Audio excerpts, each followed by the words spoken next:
know what, man?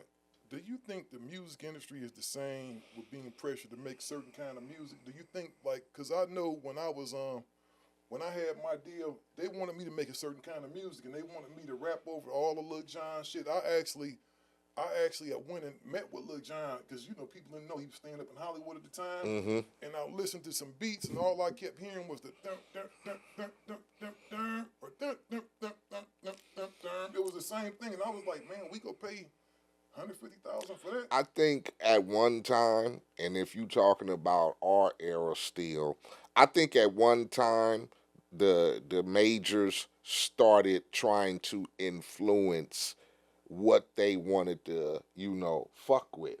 Because there was that, you remember there was at a point in time where they was like, man, we ain't touching none of that street shit no more. Oh, I remember that. And so, because it happened to me, you know, the labels was like, I had signed a motherfucking deal with I had signed a motherfucking production deal with Big Beat Atlantic, you know, to, you know, after I left Epic, you know, it was supposed to be a deal, production deal, like 3 albums, and then I had 2 groups I was gonna bring over. Everything was good until they was like, oh, well, we don't want to do that gangster shit no more.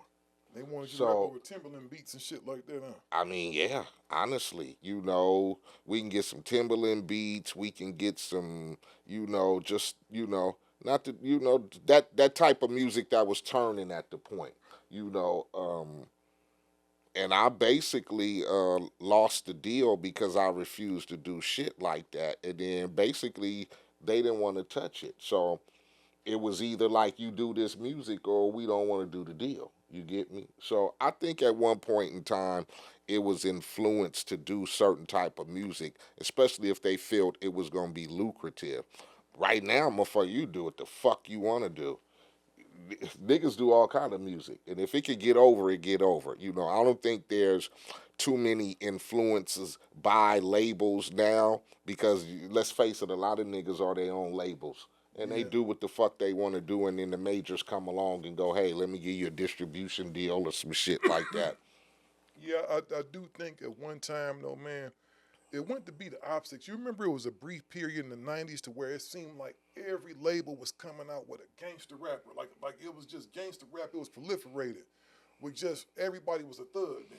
I mean, that's just like the movie companies. You see a movie come out, and then motherfucking 6-7 months later, you see a movie on the same, you know, subject.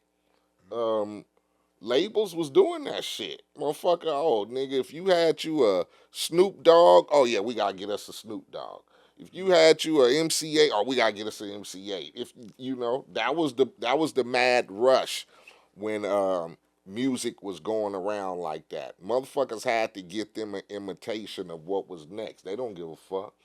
That's how these labels do. These large companies, they gonna bite off the motherfucker. Burger King do a triple cheeseburger. I guarantee you, fucking 6 months later, McDonald's gonna come with they form of the triple cheeseburger with something else added. It's just what motherfuckers do. Gangsta Chronicles, we gon' tell you how it goes. If I lie, my nose will grow like Pinocchio. We gon' tell you the truth and nothing but the truth. Gangsta Chronicles, this is not your average show.